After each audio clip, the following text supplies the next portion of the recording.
E, por fim, agora algumas questões que surgiram com alguma frequência nesse percurso é sobre, por exemplo, a troca do coordenador municipal ou estadual, né? Considerando o contexto que a gente está, um momento, enfim, de eleições, etc., se é possível fazer a troca desse coordenador. É possível, sim, fazer a troca desse coordenador, mas não é recomendável que essa troca aconteça em curtos espaços de tempo. E, a rigor, na verdade, a gente espera que esse coordenador, ele seja, como bem colocou o secretário, essa âncora. Então, que ele não fique, que ele não seja modificado a qualquer tempo ou em qualquer circunstância. A mudança desse coordenador já poderá ser feita, a indicação de um novo coordenador, a partir de outubro, quando abrirmos o sistema, e no início do processo de formação dos professores alfabetizadores, muito provavelmente a partir do... Provavelmente não, seguramente no próximo ano, no início do próximo ano, quando iniciam os cursos dos professores alfabetizadores, ok? Tem sido muito comum as perguntas sobre se esse coordenador receberá uma bolsa e de quanto será essa bolsa. Sim, o Ministério da Educação avaliou que era importante, porque esse coordenador tem um papel importante no processo de formação. Então, se ele participa da formação, não como cursista, evidentemente, mas como um articulador, um facilitador e uma pessoa que trabalha no monitoramento dessas ações, a gente entende que é legítimo o recebimento, sim, dessa bolsa, cujo valor estipulado, nesse momento, é de R$ 765. Então, os coordenadores farão jus, mas no início em que começarem os cursos, o curso de formação efetivamente, ok? Bom, os critérios de escolha já foram ditos no momento anterior, na fase de adesão, que é importante que o coordenador seja um servidor efetivo da secretaria, tenha experiência na coordenação de projetos e programas, especialmente programas federais, tenha um amplo conhecimento da rede de escolas, tenha essa familiaridade com a comunicação virtual e tenha essa capacidade de fazer essa animação e essa mobilização que a gente espera da parte de vocês, coordenadores e coordenadoras. Algumas pessoas também têm perguntado se esse coordenador local pode ser um orientador de estudos. E a gente informa que não é absolutamente recomendável. Primeiro, vocês não poderiam acumular as bolsas de qualquer sorte, mas, sobretudo, as atribuições do coordenador são bem diferentes das atribuições dos orientadores de estudos. E para cada uma dessas funções, há um número de atividades bastante significativos a serem realizadas, de tal sorte que não é recomendável o acúmulo dessas funções. E, como eu falei, independente de qualquer coisa, vocês não podem ter acúmulo de bolsas. Então, isso já não aconteceria, mas, sobretudo, a natureza das atividades é muito distinta. Então, o Ministério da Educação não recomenda. E uma outra pergunta que apareceu, mas, enfim, agora aqui só para finalizar, é se o secretário poderia ser esse coordenador local. Também não é recomendável, aliás, nesse caso não é só não recomendável, não é permitido que o secretário seja o coordenador municipal ou estadual do pacto. Ele não pode assumir essa função dentro dos estados e municípios. Também porque não só as atribuições são bem diferentes, mas porque o que a gente espera desse coordenador é um papel de coordenação e de gestão dentro dessas ações. Então, essas são as questões da gestão que eu gostaria de chamar a atenção antes de a gente passar para as perguntas. E lembrando a vocês, a gente já recebeu algumas mensagens aqui, alguns toques de que essa videoconferência está sendo gravada e vai estar disponível no portal do MEC. A gente vai informar para vocês qual o endereço, qual o link para acessar essa videoconferência, ok? Mas ela está sendo gravada, algumas pessoas tiveram dificuldade de acessar o link, etc.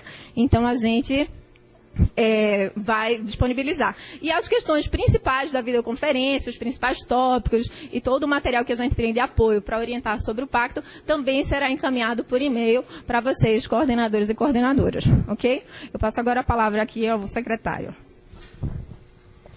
Bom, para aqueles que conectaram antes das nossas apresentações aqui, eu sou César Calegari, secretário de Educação Básica do Ministério da Educação. Mais uma vez, encaminhando a saudação do ministro Aloysio Mercadante a todos vocês. São pessoas muito importantes nesse nosso relacionamento, quero já adiantar, depois vamos repetir no final, que esse processo de uso da videoconferência como uma forma de comunicação mais rápida, nós vamos fazer isso sempre. Já estamos marcando já para o dia 2 de outubro a nossa próxima videoconferência, porque nós sabemos muitas das questões que certamente você está pensando agora ou está percebendo, talvez não possam ser elucidadas aqui nesse nosso primeiro encontro através de videoconferência. Faremos outras, mas como a Manuelita acabou de dizer, há outros meios de a gente se corresponder. Então, todas as perguntas que estão sendo encaminhadas para nós, através do e-mail, né, que já foi aqui dito, nós vamos devolvê-las também, mesmo que não façamos isso agora pelo sistema aqui da internet, mas depois nós vamos fazer a cada uma das suas perguntas, sejam feitas durante a videoconferência ou depois, manda a pergunta que nós vamos procurar responder e encaminhar, e, sobretudo, aprender também com as coisas que vocês estão nos orientando. Porque o Pacto Nacional pela Alfabetização na Idade Certa é um compromisso do Brasil com as crianças brasileiras. Não é um programa do Ministério da Educação, nem da Secretaria Municipal, nem da Estadual, de todos nós. É o compromisso para que todas as crianças estejam efetivamente alfabetizadas até o final do ciclo de alfabetização, até os 8 anos de idade. É isso que nós estamos determinados, de uma vez por todas, a realizar no Brasil. Os nossos colegas aqui estão vendo várias das perguntas que chegaram, nós vamos já encaminhar, mas apenas um resumo. Vocês perceberam na fala da Manuelita, da Clélia, do Rafael, que nós tomamos o cuidado para fazer com que a formação continuada, o apoio às professoras e aos professores alfabetizadores, para que eles possam realizar um bom trabalho de alfabetização dos seus alunos, das suas crianças, isso é essencial, né? Então, é isso que nós temos que fazer, e o programa de formação é um programa que vai acontecer em todas as partes do Brasil. Talvez alguns tenham ficado com dúvida, mas isso vai acontecer na universidade? Não, não é na universidade. É próximo ao local de trabalho dos professores. Portanto, nós teremos milhares e milhares de pequenos polos de formação em cada uma das cidades brasileiras. É isso que vai acontecer. É por isso que nós estamos nos valendo do conhecimento, da habilidade, da animação dos orientadores de estudo, que serão os professores dos professores alfabetizadores. E vai acontecer em cada local. Vai acontecer fora, a formação continuada desses professores alfabetizadores vai acontecer fora do horário de trabalho.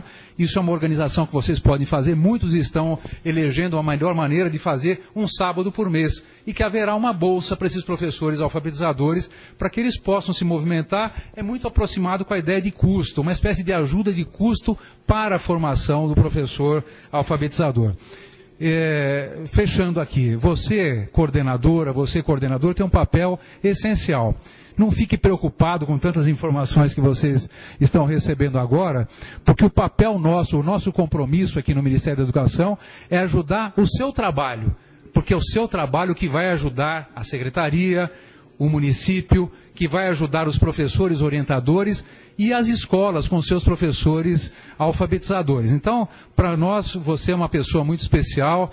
Tudo aquilo que nós pudermos realizar para apoiar o seu trabalho, para que você tenha segurança do que fazer no momento certo em que vai realizar, isso nós aqui no MEC estamos muito empenhados, toda a nossa equipe, para fazer com que o seu trabalho aconteça da melhor maneira, como todos nós esperamos que de fato aconteça. Bom, agora nós vamos começar a tratar de responder algumas das questões que estão sendo levantadas, sempre lembrando que as que não forem respondidas agora, nós depois vamos responder por e-mail, e mesmo depois da videoconferência, se vocês quiserem continuar a nos remeter questões e perguntas, podem responder, podem mandar. Eu apenas quero enfatizar um ponto que eu falei no início, mas acho que vale a pena enfatizar agora, porque é objeto de algumas perguntas. Muitas cidades brasileiras, muitos municípios ou redes estaduais, municipais, têm os seus próprios programas de apoio à alfabetização das crianças, né? Tem muitos estados. A intenção do Pacto Nacional pela Alfabetização na Idade Certa não é substituir, não é sobrepor, não é descontinuar nenhum dos programas que estão sendo desenvolvidos. Nós identificamos que muitos desses programas que estão sendo desenvolvidos em redes estaduais e redes municipais são totalmente compatíveis com o programa que está sendo proposto, sobretudo o programa de formação de professores. É totalmente compatível, inclusive porque usam os materiais do próprio Ministério da Educação.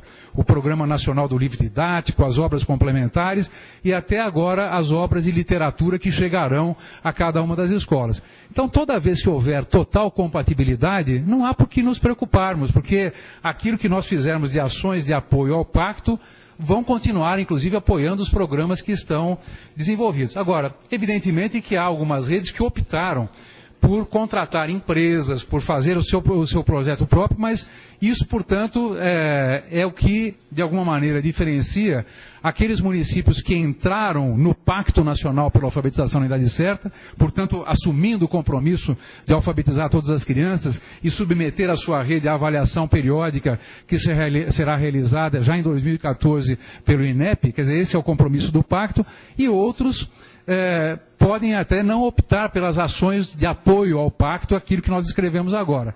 É uma opção que vale a pena ser avaliado por cada rede, mas nós temos a grande expectativa de que todos participem, não apenas do pacto, mas todos aqueles que necessitarem poderão tranquilamente participar das ações de apoio ao pacto que o Ministério da Educação está disponibilizando a partir de agora. Vamos passar então para as perguntas aqui, as respostas. Quem é que já tem perguntas na mão? Rafael Mafra, né, que vai falar principalmente das questões relacionadas às atividades de formação continuada dos professores. Rafael. Temos recebido aqui muitas questões, algumas têm o mesmo teor, outras são diferentes. Vou tentar responder rapidamente para poder responder ao número máximo de perguntas. Primeiro, eu recebo aqui uma pergunta da Selma Mendes, de Feira de Santana. Ela pergunta se os professores orientadores serão os mesmos para a linguagem matemática ou se necessariamente terão que ser diferentes. Eles podem ser os mesmos e podem ser diferentes. Os orientadores de estudo que forem designados para esse ano trabalharão com linguagem. E aí vai haver um novo momento de designação de orientadores de estudo para 2014, em que poderão ser selecionados os mesmos orientadores de estudo ou orientadores de estudos diferentes. Aqui uma pergunta da Tatiana Raquel Wilde Lopes. Ela não identificou o município. Ela pergunta: os professores alfabetizadores que não participarem da formação poderão atuar nas 3 séries iniciais? Sim, eles podem participar, mas a nossa recomendação é que todos os professores que estejam nas séries iniciais participem do programa de formação, porque ele vai ser muito importante. É um programa que tem ênfase na prática pedagógica, é um programa que tem ênfase no material didático utilizado, é um programa que tem ênfase nas sequências didáticas, então vai ser muito importante que esse professor participe do curso de formação. A pergunta da Érica Beckman, do município de Piquete, em São Paulo. Ela pergunta, essa pergunta tem sido bem frequente, se existe um número pré-estabelecido de orientadores de estudo por município. O número de orientadores de estudo por município vai ser definido em função do número de professores alfabetizadores existentes naquele município, de acordo com o censo de 2012. Então, quando a pessoa quando vocês coordenadores entrarem no sistema para cadastrar esses coordenadores, para cadastrar esses orientadores de estudo, já vai ter lá o número de orientadores de estudo que podem ser cadastrados de acordo com o censo. Outra pergunta ainda da Érica, ela menciona que aderiu ao programa Ler e Escrever, que tem como princípio o proletramento, e se existe a possibilidade de trabalhar o programa conjuntamente. Isso foi uma coisa que o professor César já mencionou, e sim, é possível, são programas compatíveis, são programas que têm os mesmos princípios, e é possível levá-los concomitantemente.